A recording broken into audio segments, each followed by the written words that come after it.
تلومونی ولوموا انفسکم ما انا بمصرخکم وما انتم بمصرخی انی کفرت بما اشرکتمون من قبل ان الظالمین لهم عذاب الیم۔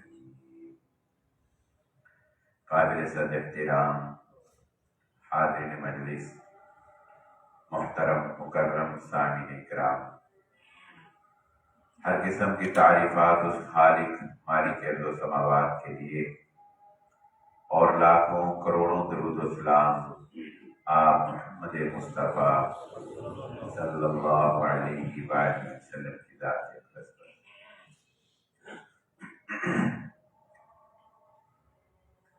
فتنے تو معاشرے میں پھیل ہی رہے ہیں اور تیزی سے پھیلتے چلے جا رہے ہیں، لیکن ہمارا بھی یہ فرض بنتا ہے کہ معاشرے میں پھیلے ہوئے رجحانات، معاشرے میں پھیلنے والے فتنوں کو ہم ایڈریس کرتے رہیں، ان کی نشاندہی کرتے رہیں، تاکہ ہم ان سے خود کو بھی اور اپنی آنے والی نسل کو بھی بچا سکیں۔ آج کی گفتگو میں ہم اسی طرح کے ایک ٹاپک پر بات کریں گے کہ دین اسلام کو درپیش خطرات میں سے ایک خطرہ جو ہے وہ یہ بھی ہے کہ دین محمدیہ صلی اللہ علیہ وآلہ وسلم کو مرضی کے دین کے اندر تبدیل کر دیا جائے۔ مرضی کا دین کیا ہے؟ مغلیہ بادشاہوں سے جہاں بہت سی غلطیاں ہوئیں، وہاں ایک غلطی یہ بھی ہوئی کہ بادشاہ اکبر کے دور میں اس نے ایک دین الہی کے نام سے ایک نئی جلا دین کو بخشنے کی جو ہے وہ ٹھانی۔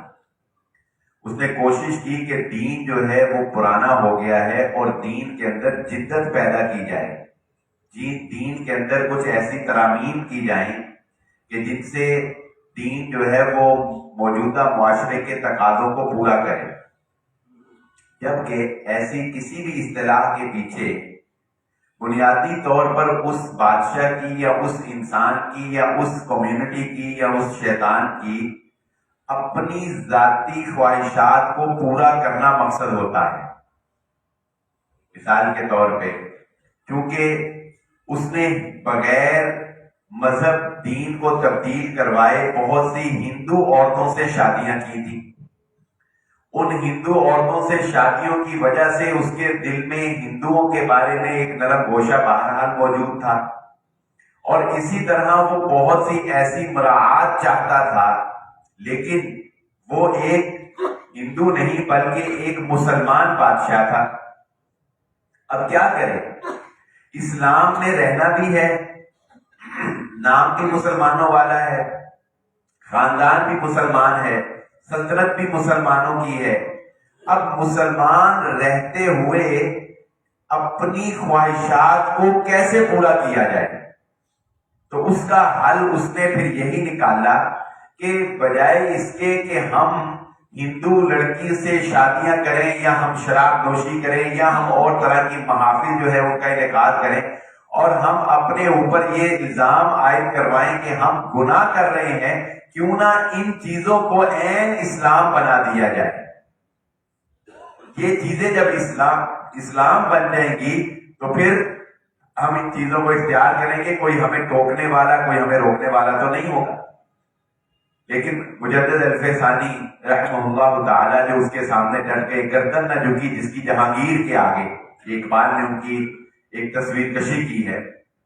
یہ بھی ایک بڑا زبردست واقعہ ہے، یہ بھی چلتے سن لیں کہ اس کے دربار میں، یعنی اس وقت جہانگیر کے دربار میں یہ ایک ریت تھی کہ جو کوئی بھی بادشاہ کے ملنے کے لیے آتا تھا وہ بادشاہ کو جھک کر سلام کیا کرتا تھا، جھکا جاتا تھا۔ تو جب ان کو بلایا گیا، احمد سرحدی جن کا نام تھا، مجدد الفسانی ان کو کہا جاتا ہے، تو جب ان کو بلایا گیا تو انہوں نے بادشاہ کے دربار میں جھکنے سے انکار کر دیا۔ تو جو درباری ملا ہوتے ہیں نا، معذرت سے یہ لفظ یوز کرنا پڑ رہا ہے لیکن یہ ہوتے ہیں، اب کیا کریں، ایسے دیندار لوگ جو دین کا لبادہ پہنے ہوئے ہوتے ہیں ہمیشہ سے وہ بادشاہوں کو خوش کرنے کے لیے دین بدلتے رہے، ایسے فتوے دیتے رہے ہیں جن سے بادشاہ خوش ہو جائے۔ تو درباری جو دیندار تھے، درباری ملا جنہیں کہا جاتا ہے، انہوں نے بادشاہ کو ابھارا کہ یہ تو گستاخ ہے، یہ آپ کا ادب نہیں کرتا، احترام نہیں کرتا۔ تو بادشاہ نے ان کو دو ٹوک یہ کہا کہ آپ نے ہمارے دربار کے آداب کو ملحوظ خاطر نہیں رکھا۔ تو انہوں نے کہا کہ یہ گردن دین اسلام میں اگر جھکانے کا کسی کو حق ہے تو وہ صرف اللہ کی ذات ہے۔ یہ گردن نہ جھکی جس کی جہانگیر کی، یہ گردن بادشاہ کے آگے جھک سکتی نہیں۔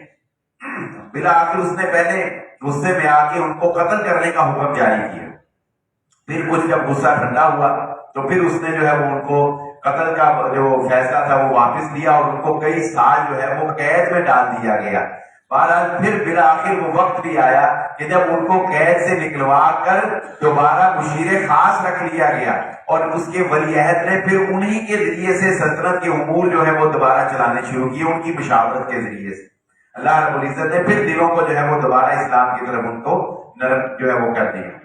لیکن اس سارے واقعے کو بتانے کا مقصد کیا ہے کہ ہمیشہ سے یہ کوشش کی جاتی رہی ہے۔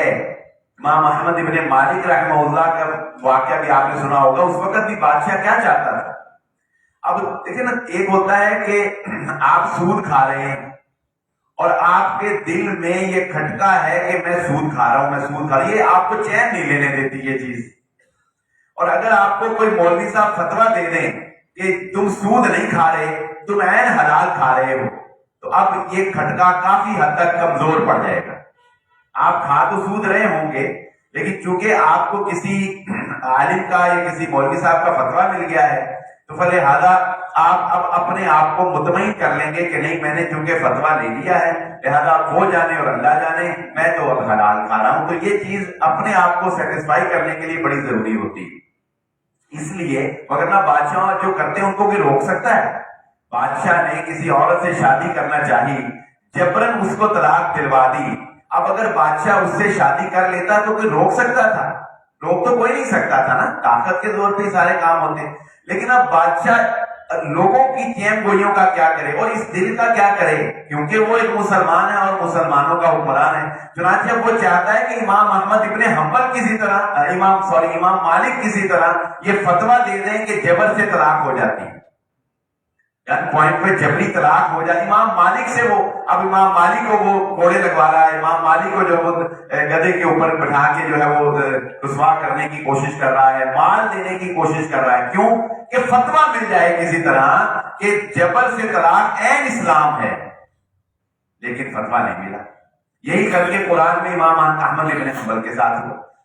تو اب اس وقت دور حاضر میں بھی یہی پیٹرن یوز کیا جائے گا آپ کی آنے والے نسلوں کے ساتھ، اور وہ کیا کہ دھیرے دھیرے انہیں یہ باور کروایا جائے گا کہ مسلمان رہو، ہم تمہیں تمہارا دین، یہ نہیں کہتے کہ تم یہودی ہو جاؤ، تم ہندو ہو جاؤ یا تم عیسائی، تم مسلمان ہی رہو، لیکن مسلمان رہتے ہوئے ہم تمہیں یہ کہتے ہیں کہ تم اس بات کو جائز مانو کہ مسلمان رہتے ہوئے ایک لڑکا دوسرے لڑکے کے ساتھ گزارا کر سکتا ہے، شادی کر سکتا ہے، ایک خاتون دوسری خاتون کے ساتھ جو ہے وہ شادی کر سکتی ہے۔ اور اس کے اوپر کبھی وہ ٹرانسجینڈر ایکٹ کے ذریعے سے راہموار کرنے کی کوشش کرتے ہیں۔ پھر پچھلے دنوں جوائے لینڈ کے نام سے وہ فلم جو ہے وہ لانچ کرنے کی کوشش کی گئی، اس کے خلاف احتجاج سے آپ کیا کر لیں گے مجھے بتائیے؟ میں یہ نہیں کہہ رہا کہ اس کو لانچ ہونا چاہیے، مگر مجھے بتائیے زیادہ سے زیادہ جوائے لینڈ کے احتجاج پہ میں اور آپ ہم یہ کر سکتے ہیں کہ پاکستان کے سینما گھروں میں وہ نہ چلے، یا پاکستان کے ٹی وی چینل جو ہیں، جو انٹرٹینمنٹ چینل ہیں، وہ ان کے اوپر وہ فلم نہ چلے، یہی ہم احتجاج کر سکتے ہیں نا۔ لیکن نیٹ فلکس سے اس فلم کو چلنے سے ہم نہیں روک سکتے، یوٹیوب کے اوپر اس فلم کو چلانے سے ہم نہیں روک سکتے۔ اور جس چیز کا چرچا ہو جاتا ہے، یہ بات ذہن نشین رکھ لیں، جس چیز کا چرچا ہو جاتا ہے وہ چیز انسان کے اندر تجسس پیدا کر دیتی ہے. پھر بہت سے وہ لوگ بھی اس کو دیکھتے ہیں جنہوں نے نہیں دیکھنا ہوتا, جنہوں نے نہیں سوچا, لیکن وہ بھی کہتے ہیں کہ دیکھیں تو کیا. یعنی یہ ایسا سیلاب ہے, یہ ایسا انجیکشن ہے جو آپ کی نسلوں کو لگنا ہی لگنا ہے. یہ نہ سوچیں کہ آپ کا بچہ جو ہے آپ اس کو چار دیواری کے اندر قید کر لیں گے, نہیں, اس نے وہ دیکھ لینی ہے کسی نہ کسی طرح. اب یہ آگے آپ کا کمال ہے کہ آپ اس کو حضرت لوط علیہ السلام کی قوم کا حال سنا کے, ڈرا کے, خوف زدہ کر کے, اللہ کے عذاب سے ڈرا کے, فطرت کے خلاف عمل سے ڈرا کے اس کے ایمان کو بچا پاتے ہیں یا نہیں بچا پاتے. یہ اب آپ کا کمال ہے. دشمن کا وار لگنا ہی لگنا ہے. یہ نہ سمجھے کہ آپ دشمن کا وار روک لیں گے. اب وہ ایک دفعہ وہ تیر اس کو آگے لگے گا. ہاں, اس کے بعد آپ نے اس کی سیفٹی کے لیے کتنے انتظامات کیے ہیں یہ ایک الگ میٹر ہے. دیکھیے, اگر اللہ رب العزت نے دائیں ہاتھ سے لکھنے کی فطرت کے خلاف ایک میں مثال دینے لگا ہوں. اگر اللہ رب العزت نے رائٹ ہینڈ سے, ہمیں بعض لیفٹ ہینڈر ہوتے ہیں, بعض رائٹ ہینڈر ہوتے ہیں, میں رائٹ ہینڈر, میں جب اپنا نام دائیں ہاتھ سے لکھتا ہوں تو بڑا اچھا لکھا جاتا ہے, خوبصورت لکھا جاتا ہے, مجھے دیکھ کے اچھا بھی لگتا ہے. اگر میں اپنا نام اپنے بائیں ہاتھ سے لکھنے کی کوشش کروں تو پہلے تو وہ لکھ ہی نہیں پاؤں گا, پھر بہت پریکٹس کر کے ٹیڑھا میڑھا لکھا جائے گا, مجھے وہ پسند ہی نہیں آئے گا. کیا مطلب؟ فطرت کے خلاف جب بھی میں چلوں گا وہ کام کبھی بھی اچھے طریقے سے نہیں ہو سکتا. فطرت کے خلاف مجھے فطرت نے یہ رائٹ ہینڈ سے لکھنا بتایا ہے, میں رائٹ ہینڈر ہوں, مجھے فطرت نے یہ چیز دی ہے. جو لیفٹ ہینڈر ہوگا وہ لیفٹ ہینڈ سے لکھے گا. جب آپ فطرت کے خلاف, قانون کے خلاف چلنے کی کوشش کریں گے, کبھی اس میں خیر, کبھی اس میں جو ہے بھلائی ہو ہی نہیں سکتی. تو جب آپ اپنی خواہش کو فطرت سے ہٹ کر غیر فطری طریقے سے پورا کرنے کی کوشش کریں گے تو آپ کو بیماریاں بھی لگیں گی, تو آپ کے اوپر عذاب بھی آئیں گے, زلزلے بھی آئیں گے, پتھر بھی برسیں گے. وہ تو اللہ کی طرف سے ہوگا اور اس کے تمام تر ذمہ دار جو ہے وہ آپ خود ہوں گے. میں ایک واقعہ سناتا ہوں آپ. حضرت محمد رسول اللہ صلی اللہ علیہ وسلم نے, آپ کو مشہور واقعہ ہے کہ طائف کا نبی صلی اللہ علیہ وسلم نے سفر کیا. طائف کے لوگ نا بڑے طرح جنگجو قسم کے لوگ تھے. قبیلہ ثقیف وہاں پہ آباد تھا, اور اس قبیلے کے لوگ جو ہے نا یہ بڑے جنگجو تھے, بڑے نڈر قسم کے, بڑے لڑاکا ٹائپ. تو جو اس طرح کا لڑاکا ٹائپ بندہ ہوتا ہے نا وہ جلدی مولڈ نہیں ہوتا, وہ جلدی پسیجتا نہیں ہے, جلدی وہ نرم نہیں پڑتا. چنانچہ رسول اللہ صلی اللہ علیہ وآلہ وسلم کی جو نابدری طائف کے مقام پر انہوں نے کی, وہ نبی صلی اللہ علیہ وسلم کی زندگی کا سب سے تکلیف دہ واقعہ تھا. فتح مکہ ہو گیا, لوگ جوک جو ہے وہ اب اسلام کے اندر داخل ہونے لگے. فتح مکہ کے فوری بعد تقریباً 70 کے قریب قبائل تھے جنہوں نے رسول اللہ صلی اللہ علیہ وسلم پہ مدینہ میں آ کے آپ کے ہاتھ اسلام قبول کیا. لیکن یہ جو طائف والے تھے نا یہ ابھی تک اسلام کے خلاف ڈٹے ہوئے تھے اور اسلام کے خلاف سازشیں کر رہے تھے. چنانچہ ان کے اور مسلمانوں کے درمیان پھر ایک معرکہ ہوتا ہے. یہ لوگ اپنے قبیلے سے طائف سے نکلتے ہیں اور حنین کے مقام کے اوپر آ کے مختلف جگہوں پر تیر انداز جو ہے وہ چھپا دیتے ہیں. رسول اللہ صلی اللہ علیہ وآلہ وسلم جب اپنے ساتھیوں کے ساتھ غزوہ حنین, اسی لیے اس کو کہا جاتا ہے, جب نبی صلی اللہ علیہ وسلم اپنے ساتھیوں کے ساتھ نکلتے ہیں تو ایک دم تیروں کی بوچھار جو ہے وہ مسلمانوں کے اوپر کر دی جاتی ہے. مسلمانوں کو بھی اپنی کثرت کے اوپر تھوڑا سا مان آیا تھا کہ اب ہم زیادہ ہیں, تو اللہ رب العزت نے ذرا ان کو بھی دکھایا کہ فتح جو ہے وہ کثرت سے نہیں ملتی, فتح تو اللہ رب العزت کی مدد سے ملتی. ایک دفعہ مسلمانوں کے پاؤں لڑکھڑا گئے, لیکن پھر دوبارہ پاؤں جمے اور مسلمانوں نے جو ہے وہ ان کو پیچھے دھکیلا. یہ لوگ پھر بھاگ کے طائف چلے گئے, اور طائف میں انہوں نے ایک بہت بڑا قلعہ, پہلے اسی طرح شہر بنائے جاتے تھے کہ ان کو قلعہ نما جو ہے وہ کر لیا جاتا تھا تاکہ باہر سے کوئی اندر نہ آ سکے. تو قلعہ بنایا ہوا تھا انہوں نے, اس میں سب نے پناہ لے لی. رسول اللہ صلی اللہ علیہ وآلہ وسلم نے 20 دن تک ان کا محاصرہ جاری رکھا, لیکن یہ قلعہ جو ہے یہ فتح نہیں ہو سکا. اس کا طریقہ یہ ہوتا تھا کہ باہر سے دروازے کو توڑنے کی کوشش کی جاتی تھی, اندر جانے کی کوشش کی جاتی تھی, رسد جو ہے وہ روکی جاتی تھی. لیکن بہرحال ان کے پاس کچھ انتظامات زیادہ تھے، مسلمانوں کا لشکر بڑا تھا، چنانچہ رسول اللہ صلی اللہ علیہ وآلہ وسلم نے یہی بہتر فیصلہ سمجھا کہ یہ اوپر سے تیر برساتے تھے، اس سے مسلمانوں کی شہادتیں بہت زیادہ ہو رہی تھیں، تو نبی صلی اللہ علیہ وسلم نے یہی بہتر سمجھا کہ اس وقت ان کو چھوڑ دیا جائے اور اس دوبارہ کبھی جو ہے وہ اس کی سرکوبی کے لیے نکلا جائے۔ چنانچہ 20 دن کے محاصرے کے بعد رسول اللہ صلی اللہ علیہ وسلم نے محاصرہ ختم کر دیا، لیکن ان کو ایک دفعہ پتہ لگ گیا کہ مسلمانوں کی جو قوت ہے مقابلہ کرنا مشکل ہے۔ جب اللہ کے نبی صلی اللہ علیہ وسلم مدینہ آئے، مسلمانوں کا کافی نقصان ہو چکا تھا، تو صحابہ نے کہا اللہ کے نبی صلی اللہ علیہ وسلم بنو ثقیف کے لیے بد دعا کریں، اتنا نقصان انہوں نے ہمیں پہنچایا ہے، ان کے لیے بد دعا کریں۔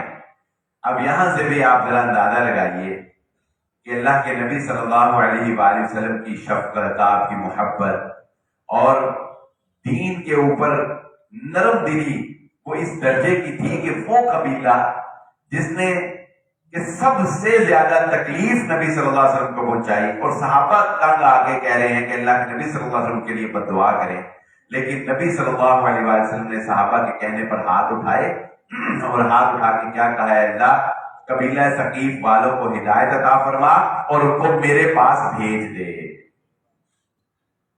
یہ دعا نبی صلی اللہ علیہ وسلم کا کرنا تھا کہ کچھ دنوں کے بعد ثقیف والوں نے باہمی مشاورت کی اور انہوں نے یہ طے پایا کہ ہم مذاکرات کے لیے ایک وفد جو ہے وہ رسول اللہ صلی اللہ علیہ وآلہ وسلم کے بعد مدینہ بھیجیں گے۔ چنانچہ ایک وفد آ گیا۔ اب اس وفد کی نبی صلی اللہ علیہ وسلم سے مذاکرات ہے کہ مذاکرات ایک ہی نشست میں تو نہیں پورے ہو جاتے، آج ہوئے پھر کل ہوئے پھر پرسوں ہوئے، یہ جو دھرنے اور احتجاج ہوتے ہیں تو حکومت سے مذاکرات ہوتے ہیں نا، 4-5 ٹینیور میں جا کے بات کہیں سرے لگتی ہے۔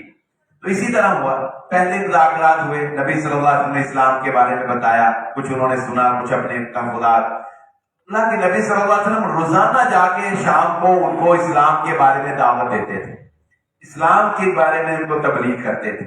نتیجہ یہ پایا کہ اب مذاکرات شروع ہوتے، یہاں سے میری وہ بات جس کے لیے میں نے یہ پورا واقعہ آپ کو سنایا ہے نا، یہاں سے ہماری وہ بات شروع ہوتی۔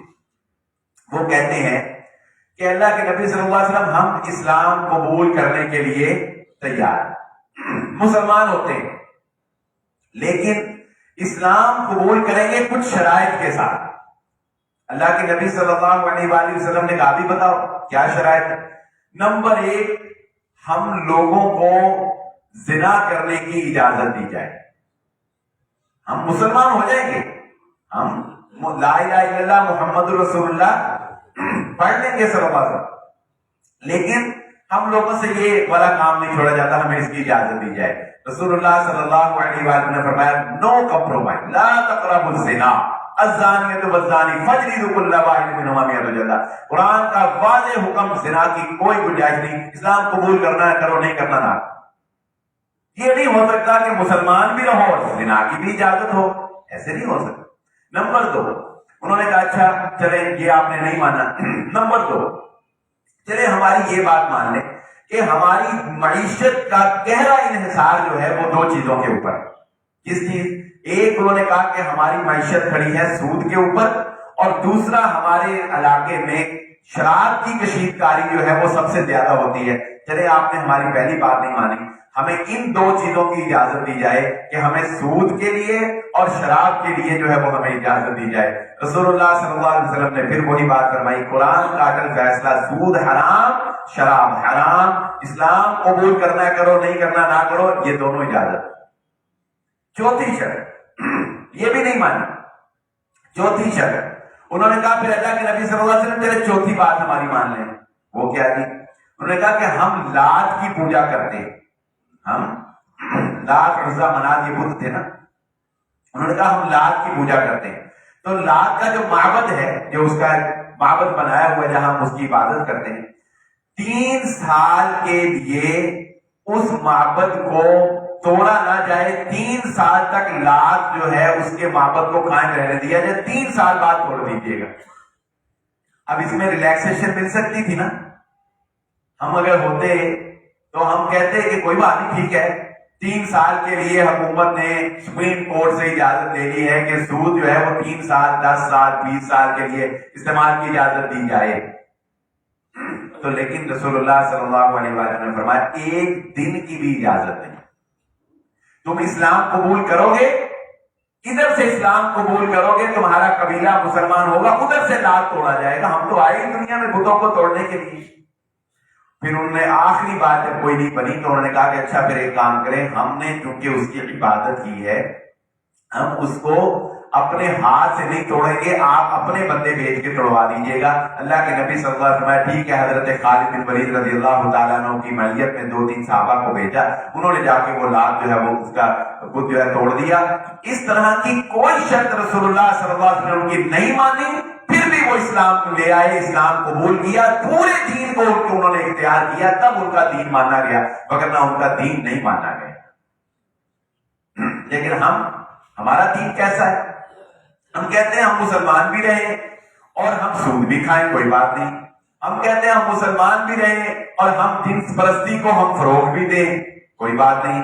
ہم کہتے ہیں کہ ہم مسلمان بھی رہیں اور ہم نمازیں بھی نہ پڑھیں، جبکہ رسول اللہ صلی اللہ علیہ وآلہ وسلم نے کافر اور مسلمان کے درمیان فرق کرنے والی چیز جس کو قرار دیا ہے وہ نماز ہے.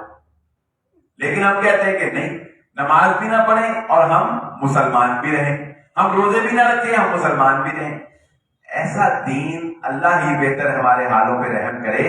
ایسا دین محمد رسول اللہ صلی اللہ علیہ وآلہ وسلم نے قبیلہ ثقیف والوں کا قبول نہیں کیا، بلکہ یہ تو ستم ظریفی ہے ہماری. اس پہلو پہ بھی ذرا غور کرنا چاہیے مسلمانوں کو کہ چلے دین کے اندر نہ ماننا یا بدعملی کرنا یہ تو ایک پہلو ہے ہمارے اندر، لیکن اب تو افسوس یہ ہے کہ ہم مسلمان ہونے کے ساتھ ساتھ اپنے ہی دین کا مذاق بھی اڑانے لگ گئے. اپنے دین کا ہم مسلمان ہیں، لیکن آپ کو سوشل میڈیا کے اوپر ایسے ویڈیو کلپ ملیں گے کہ جن میں نماز پڑھتے ہوئے لوگوں کا مذاق بنایا جا رہا ہے. نماز ایسے انداز میں پڑھی جا رہی ہے کہ گویا کوئی اس کے اوپر سے گزر گیا، کوئی پیچھے سے جوتا مار کے بھاگ گیا، کوئی پیچھے سے جوتا اٹھا کے بھاگ گیا، کوئی ڈانس کرتا ہوا نماز پڑھ رہا ہے. پھر دین کے مذاق میں جنت کو اور جہنم کو اور حوروں کو شامل کر کے دین کا مذاق بنا کے ٹک ٹاک یوٹیوب کے اوپر ویڈیوز بنانا. قبر کے فرشتوں کے بارے میں عجیب و غریب سوالات اور عجیب و غریب بےہودگی جو ہے وہ لوگوں تک پہنچانا. یہ ہمارے مسلم معاشرے کے اندر ہو رہا ہے کہ ایک تو ہم دین پر عمل نہیں کرتے، اوپر سے ہم خود دین کا مذاق بنانے والے ہیں اور کہنے کو یہ ہے کہ ہم بڑے پکے مسلمان. رسول اللہ صلی اللہ علیہ وآلہ وسلم نے دین اسلام قبول ضرور کیا ہے، مگر کسی غلط چیز کو رسول اللہ صلی اللہ علیہ وآلہ وسلم نے قبول نہیں کیا. ایک اور واقعہ سناتا ہوں، یہ واقعہ بھی بڑا نصیحت آموز ہے. حضرت مغیرہ بن شعبہ رضی اللہ تعالیٰ عنہ، یہ بھی ایک جلیل القدر صحابی ہے. یہ کس طرح ایمان لاتے ہیں؟ اور اس واقعے کے محل شاہی سے آپ کو پتہ چلے گا کہ رسول اللہ صلی اللہ علیہ وآلہ وسلم نے خیر کو قبول کیا ہے، مگر اس خیر کے ساتھ شر کو قبول نہیں کیا. یہی نہیں کہا کہ چلو تھوڑا سا فائدہ ہو رہا ہے یا بہت زیادہ فائدہ ہو رہا ہے، اس کے ساتھ تھوڑا سا نقصان بھی آنے تو خیر ہے، مال بھی آ رہا ہے خیر ہے. ایسا نہیں کیا جو ہم کرتے ہیں. حضرت مغیرہ بن شعبہ رضی اللہ تعالیٰ عنہ فرماتے ہیں کہ میں اسلام کے اتنا خلاف تھا کہ میں نے یہ سوچا تھا کہ میرے قبیلے والے مسلمان ہو بھی گئے نا تو میں نے نہیں اسلام ماننا. کہتے پھر اللہ کو کیا منظور ہوا کہ ہمارے علاقے کے لوگوں نے مصر کے بادشاہ کے ساتھ تجارتی تعلقات کو بحال کرنے کے لیے یا فروغ دینے کے لیے ایک ملاقات جو ہے اس کا ارینج کیا. 12 آدمیوں کا وفد اور 13واں میں تھا. ہم گئے. وہ 12 افراد جو ہے وہ بنو مالک قبیلے سے تعلق رکھتے تھے اور حضرت مغیرہ بن شعبہ رضی اللہ تعالیٰ عنہ واحد تھے کہ یہ کسی اور قبیلے کے فرد تھے. یہ بنو مالک کے ایک فرد کے ساتھ بھی ان کا جو ہے وہ معاہدہ نہیں تھا. یہ گویا کہ ایک الگ سے ایک کمیونٹی کے بندے تھے جو ان کے ساتھ جا رہے تھے. وہ کہتے ہیں میں نے عروہ بن مسعود الثقفی جو ان کے چچا تھے، میں نے اپنے چچا سے مشورہ کیا میں ان کے ساتھ جاؤں کہ نہ جاؤں، تو وہ کہنے لگے کہ بیٹا تیرے قبیلے کا کوئی بندہ نہیں ہے، تو نہ جا، تیری کمیونٹی نہیں ہے، تیرا ان کے ساتھ مائنڈ جو ہے وہ میچ نہیں کرے گا۔ ہمیشہ انسان کو سفر اپنے جیسے لوگوں کے ساتھ کرنا چاہیے، وگرنہ انسان تکلیف کا جو ہے وہ سامنا کرتا ہے۔ خیر کہتے ہیں میں نے اپنے چچا کی بات نہیں مانی، میں کہا نہیں مانتا، میں چلا گیا۔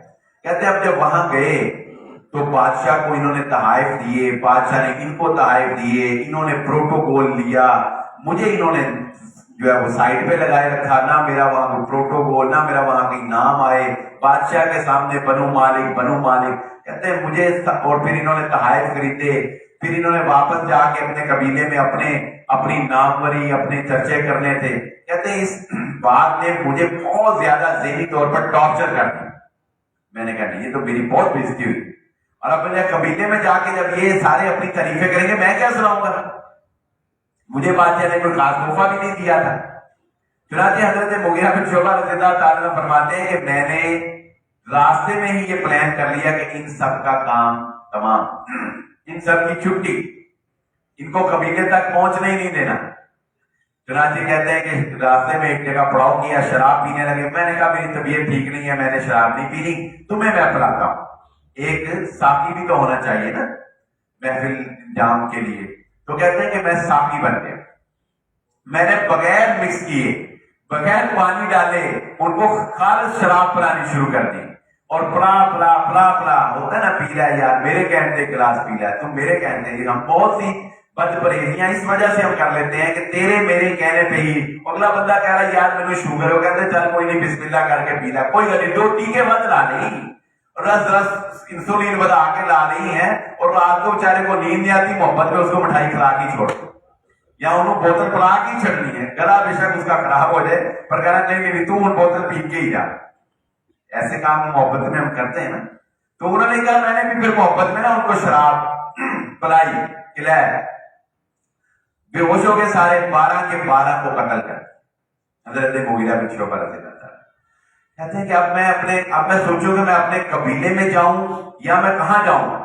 چنانچہ کہتے ہیں کہ بس پھر اس وقت خیال آیا کہ اتنا بڑا گناہ، اتنی بڑی غلطی مجھ سے ہو گئی ہے، کوشش کرتا ہوں مدینے جاتا ہوں کہ شاید وہاں پر مجھے کوئی پناہ کا راستہ مل جائے۔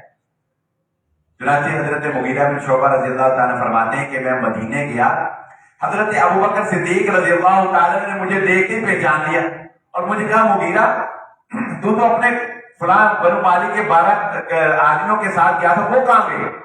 حضرت مغیرہ بن شعبہ رضی اللہ تعالیٰ نے فرماتے ہیں کہ میں نے کوئی جھوٹ نہیں بولا، میں نے ان کو سچ بتایا کہ ان 12 کے 12 کو میں نے قتل کر دیا، اور یہ سارا مال و متاع، یہ مال غنیمت جو ہے وہ اکٹھا کر کے میں لے آیا ہوں، مجھے رسول اللہ صلی اللہ علیہ وسلم کے پاس لے جاؤ، میں اسلام قبول کرنا چاہتا ہوں۔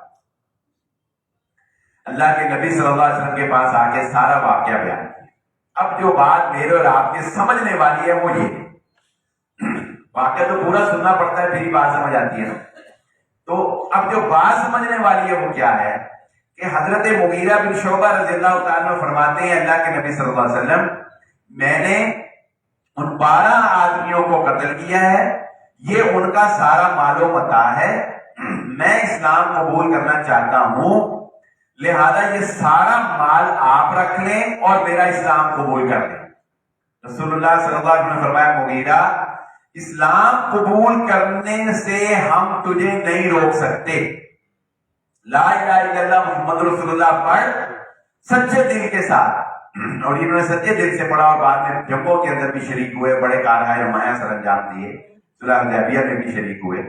تو کہتے ہیں کہ نبی صلی اللہ علیہ وسلم نے فرمایا کہ اسلام قبول کر کے مسلمان ہو جا، اور اسلام کا یہ خاصہ ہے کہ اسلام سے پہلے جاہلیت میں انسان نے جو گناہ کیے ہوں اللہ کے ہاں وہ معاف ہو جاتے ہیں، لیکن نہ تو ہم تیرا یہ مال لے سکتے ہیں کیونکہ تو نے ناجائز طریقے سے اس مال کو کمایا ہے، اور نہ ہی وہ 12 آدمیوں کا خون ہم تجھے کہیں کہ تو دندناتا پھر ہم تیرا جو ہے وہ تحفظ دیں گے تجھے، نہیں، اس خون کا بھی ازالہ تجھے کرنا پڑے گا، اور یہ مال و متاع جو ہے یہ بھی ہم رکھنے کے لیے تیار نہیں، ہم صرف تیرا دین قبول کر لیتے، ہمیں صرف تیرا اسلام قبول ہے، جو صحیح بات ہے وہ قبول ہے، جو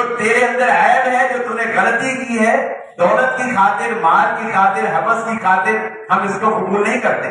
اور انسانیت کا جو تو نے ظلم کیا ہے انسانیت کے اوپر، اس کا بداوا تو نے ہی کرنا ہے، وہ تجھے ہی کرنا پڑنا ہے. اس کے لیے بھی ہم تجھے یہ تحفظ فراہم نہیں کرتے کہ آج آپ تو ہمارے شہر میں 12 آدمیوں کا خون جو ہے وہ کوئی بات. چنانچہ کیا ہوا، ان 12 آدمیوں کے قتل کے بعد ان کے قبیلے کے اوپر بنی مالک والوں نے حملہ کر دیا. پھر یہی عروہ بن مسعود الثقفی جنہوں نے صلح حدیبیہ میں نبی صلی اللہ علیہ وآلہ وسلم سے مذاکرات بھی کیے تھے، انہوں نے پھر عروہ حضرت مغیرہ بن شعبہ رضی اللہ تعالیٰ عنہ کے 12 آدمیوں کی دیت اپنے ذمے لے کر ان کے ساتھ صلح کروائی. یہ ہے ادخلوا فی السلم کافہ کہ اللہ رب العزت قرآن مجید میں ہم سے یہ مطالبہ کرتا ہے کہ دیکھو تمہیں پورے کے پورے اسلام میں داخل ہونا ہے، ہم تمہیں پورا مسلمان دیکھنا چاہتے ہیں. ہم یہ نہیں مانتے کہ جو قوم یہود نے کیا تھا، افتؤمنون ببعض الکتاب وتکفرون ببعض فما جزاء من یفعل ذلک منکم خزی.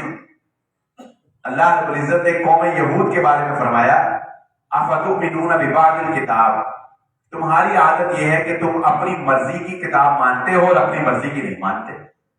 تمہارا جو دل چاہتا ہے نبی کی بات مان لیتے ہو، جو دل نہیں چاہتا اس کی تعویل کر لیتے ہو، اس کے اندر کوئی رکھنا پیدا کر دیتے ہو، اس کے اندر ڈنڈی مارنے شروع کر دیتے ہو. وہ کہتے ہو ایسے نہیں ہے ویسے، آئیں بائیں شائیں اوپر نیچے توڑ مڑوڑ کے اس کا ہولیا بگاڑ دیتے. اللہ رب العزت فرماتے ہیں فما جزاء من یفعل ذلک منکم، تم میں سے جو یہ حرکت کرے اس کی جزا، اس کا بدلہ ہمارے پاس یہ ہے خزی فی الحیات الدنیا، دنیا کی زندگی میں رسوائی اور ذلت. دنیا کی زندگی میں مرضی کا دین ماننے والوں کو ہم رسوا کر دیں گے اور ذلیل و خوار کر دیں گے، اور آخرت میں ان کے لیے سخت ترین عذاب ہے جو ہم نے ان کے لیے تیار کر رکھا. ہمیں اپنی زندگی کے معاملات کے اوپر غور و فکر کرنا چاہیے. ہمارے طبقات ہیں، ہم میں سے کچھ لوگ ہیں وہ کہتے ہیں ہم جی بڑے پکے مذہبی، کچھ لوگ ہیں وہ کہتے ہیں یار ہم اتنے دیندار نہیں ہیں، ہم اتنے بھی دیندار نہیں، تھوڑے تھوڑے دیندار ہیں، مطلب نماز پڑھ لیتے ہیں تو تھوڑی بہت خیال رکھتے ہیں لیکن اتنے بھی پکے دیندار نہیں ہیں. جس طرح وہ مزاحیہ بات بنی ہوئی ہے نا کہ کسی آدمی نے روزہ نہیں رکھنا تھا نا، تو سحری ٹائم اٹھ گیا، وہ سحری ٹائم اٹھ کے جب وہ کھانا کھانے لگا تو اس کو اس کے والد نے پوچھا کہ تم تو روزہ نہیں رکھنا، سحری کیوں کھان دے؟ وہ کہتا ہوں میں ایڈا بھی کافر نہیں کہ روزہ نہیں رکھنا تو سحری بھی نہ کھاواں. سحری تو کھاتے ہو، ایڈا بھی کافر نہیں ہو گئے کہ سحری بھی نہ کھائیے.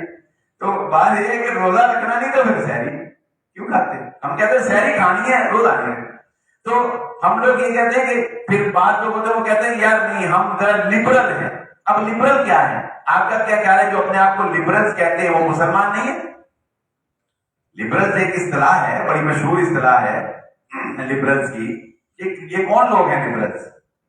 یہ یہی لوگ ہیں جو کہتے ہیں کہ ہم مسلمان تو ہیں لیکن بھائی کوئی بات نہیں، ہمیں اتنا سخت مسلمان نہیں ہونا چاہیے، ہمیں اتنا پکا مسلمان نہیں ہونا چاہیے کہ ہماری ہر بات میں الحمدللہ ماشاءاللہ، الحمدللہ ماشاءاللہ، جزاک اللہ، یہ مولویوں والی باتیں ہماری ہونی چاہیے. نماز کے ہم بڑے کٹر پکے ہو جائیں اور ہم مغربی تہذیب کو جو ہے وہ نہ اپنائیں، ہم جو ہے وہ گرل فرینڈ بنانے کو گناہ سمجھیں، لڑکے اور لڑکیوں کی دوستی کو جو ہے وہ ہم گناہ سمجھیں، اور یہ ٹرانسجینڈر ایکٹ جیسے ایکٹ ہم پاس نہ کرنے دیں، اور یہ عورت مارچ جیسے جو فنکشن ہیں یہ ہم نہ کرنے دیں، یا کو ایجوکیشن کو ہم برا سمجھیں، یا عورتوں کی آزادی کے نام کے اوپر ہم انہیں دین برہنہ کر کے جو ہے وہ باہر نہ لائیں. ہم اتنے پکے مسلم نہیں ہیں، ہم مسلم ضرور ہیں لیکن لبرل، تھوڑے نرم ہیں، تھوڑے نرم مسلمان ہیں. اور نرم مسلمان کا مطلب اپنی مرضی کر لو،